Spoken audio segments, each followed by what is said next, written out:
Bumbu dan rempah dari Indonesia memiliki hikayat yang panjang selain sebagai pelengkap masakan di dapur. Namun, sejak abad sebelum Masehi, rempah Indonesia sudah melanglang buana hingga menciptakan sejarah baru bernama jalur rempah.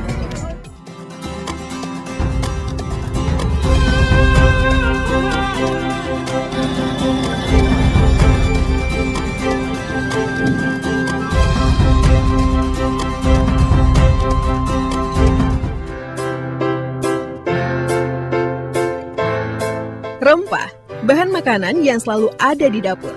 Ia kerap bersentuhan dengan tangan pengolah hidangan, aromanya yang khas dan rasanya yang kuat mampu mengubah makanan menjadi jauh lebih nikmat.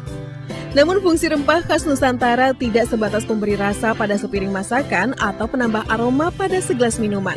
Sejak awal abad Masehi, bangsa-bangsa lain sudah mengolah rempah Nusantara menjadi lebih variatif, tidak sekedar penyedap rasa makanan di atas meja makan. Ada yang menjadikannya pengawet makanan, obat-obatan, pewangi, hadiah bagi para raja, hingga penguburan jasad. Daya pikat rempah Nusantara mampu mengundang pedagang datang dari berbagai benua. Di abad pertama, India sudah menjelajah Nusantara untuk berburu rempah istimewa. Pada abad ke-7 atau 1 Hijriah, bangsa Arab dan Persia pun tiba. Dan di abad ke-9 Masehi, bangsa Cina pada masa dinasti Han akhirnya menyusul. Rempah-rempah ini sebagai sebuah komoditas penting di Kepulauan Indonesia pada masa lalu, bahkan mungkin pada abad-abad sebelum Masehi sampai abad 1 Masehi, ya, bahwa Kepulauan Indonesia diberikan rahmat oleh Tuhan, kekayaan namanya rempah-rempah, dan hanya ada satu di dunia, yaitu di Kepulauan Indonesia.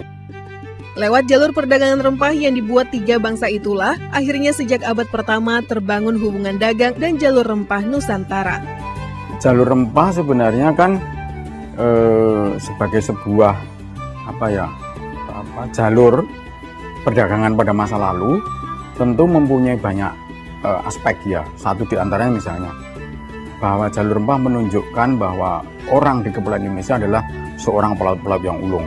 Dari berbagai kepulauan ini bisa sambung menyambung gitu, bahkan sampai rempah-rempah itu kan tidak hanya sampai di Aceh, kemudian naik ke India, kemudian sampai di Timur Tengah, bahkan di Eropa gitu.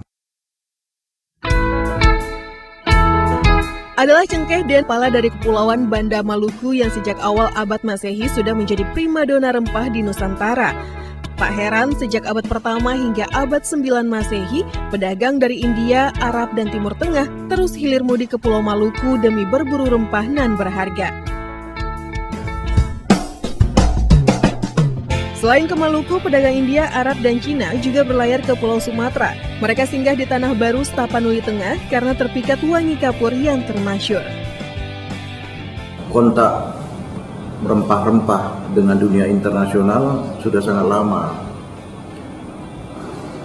Sumber-sumber Arab, ya, Timur Tengah misalnya, menyebut ada perdagangan kuno ke kawasan Sumatera seperti Kampe, ya, kamfer. Rempah Nusantara itu istimewa karena hanya ada di Nusantara untuk jenis rempah tertentu seperti cengkeh, pala itu asalnya memang dari Maluku dan disebut sebagai rempah yang endemik, tanaman endemik. Artinya tidak tumbuh di tempat yang lain gitu. Nah, oleh karena itu tidak mengherankan kalau banyak bangsa-bangsa lain mencari rempah itu untuk perdagangan sampai ke Nusantara gitu. Selama 15 abad, India, Arab, dan Cina berhasil menguasai perdagangan rempah Nusantara dan perdagangan rempah dunia. Jalur rempah Nusantara mereka rahasiakan hingga membuat bangsa Eropa bertanya-tanya, di manakah rempah-rempah mahal itu berasal?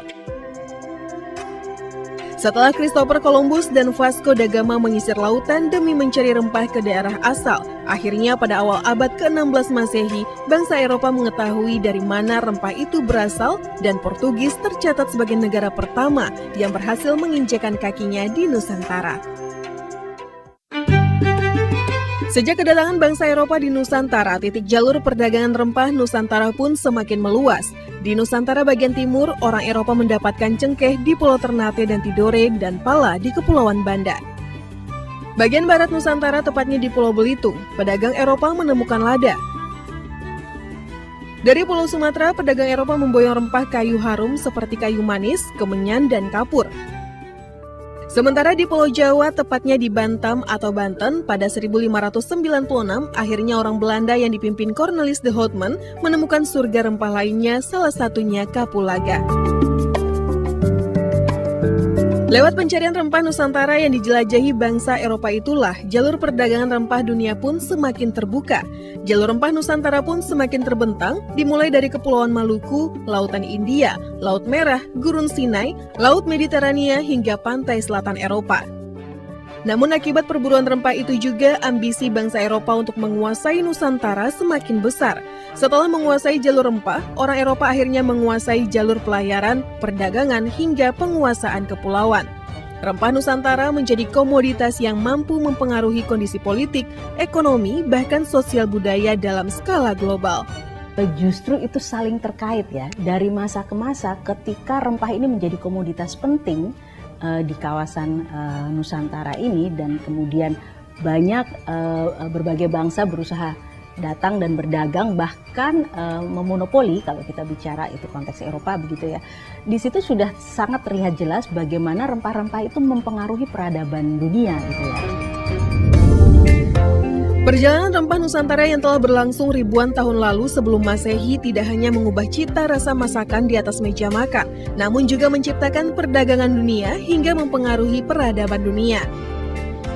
Walaupun hanya sejumput, rempah tidak hanya mampu mengubah rasa makanan menjadi jauh lebih nikmat, tapi juga menciptakan jalur rempah Nusantara hingga mengubah wajah dunia.